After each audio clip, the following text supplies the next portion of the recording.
Hello guys, I hope you're doing very well, and today we're going to talk about two very important classes of IELTS which I personally believe hardly anybody knows. Okay, without wasting time, let's get down to work and talk about these two important classes.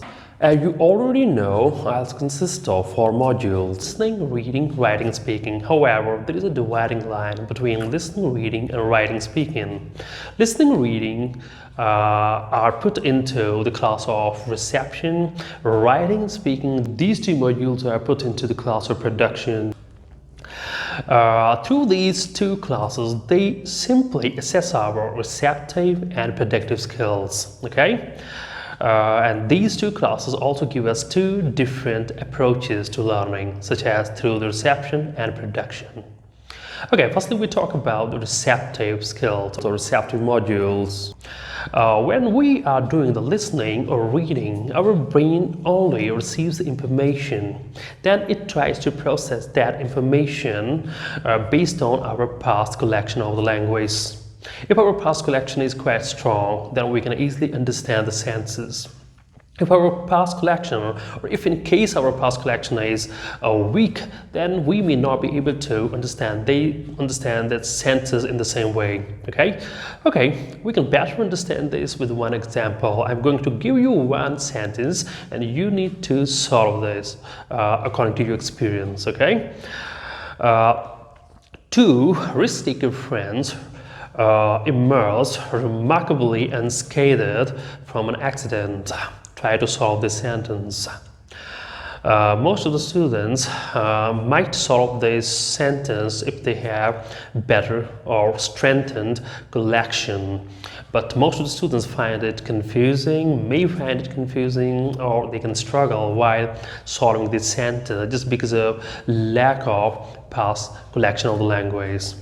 Okay, now I am going to give you a simplified version of the same sentence. Two friends came out unharmed from an accident. So now everything's clear. You can easily understand the meaning. Two friends who are not harmed by an accident. These two sentences have similar meaning but different languages. So my main objective is to tell you whenever our brain receives something new or less common, it's not able to interpret that information efficiently. So this issue can be resolved quite relatively quickly.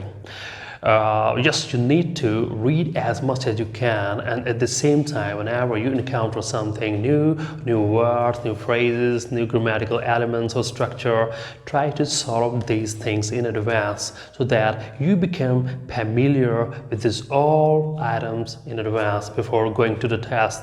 Okay, now let's talk about predictive skills. Our predictive modules are writing and speaking, through which they simply assess our predictive skills. As their name indicates, we have to produce our written or spoken work. Our predictive skills, they depend upon our receptive skills.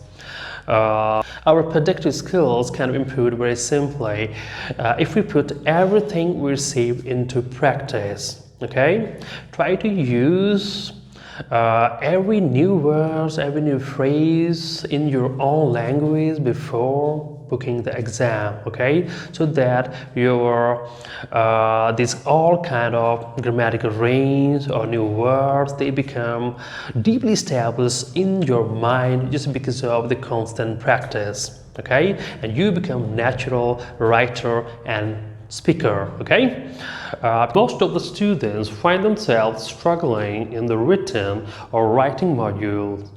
They are not able to cross the 7-band mark just because their grammatical range or lexical sources they are not strong or sophisticated. Okay, so before booking the exam next time, ask yourself a few questions. Do you know how to use the wide variety of active and passive voice? Do you know how to use the coordinating conjunction or wide variety of subordinate conjunction in a more sophisticated manner?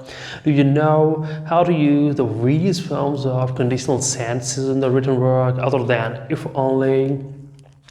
Do you know how to use a string of adjective or paddle structure or compound adjectives in the written work? Do you know how to use elliptical, censor or ellipses in the written work? This is just simple. This is just some part of the grammatical range which can help you make your written work or spoken work look more sophisticated and advanced. Okay, so the simple way, try to use or try to implement the rules. Try to use as much language as you can before the exam. Okay, so finally, I hope you understand these two classes better and learn according to these two classes and improve your receptive and predictive skills. So if you like this video, subscribe to my YouTube channel, and if you want to become accurate English user, keep watching my videos and you can reach 8 or 9 band score very easily. Okay, thank you. Thanks for watching this video.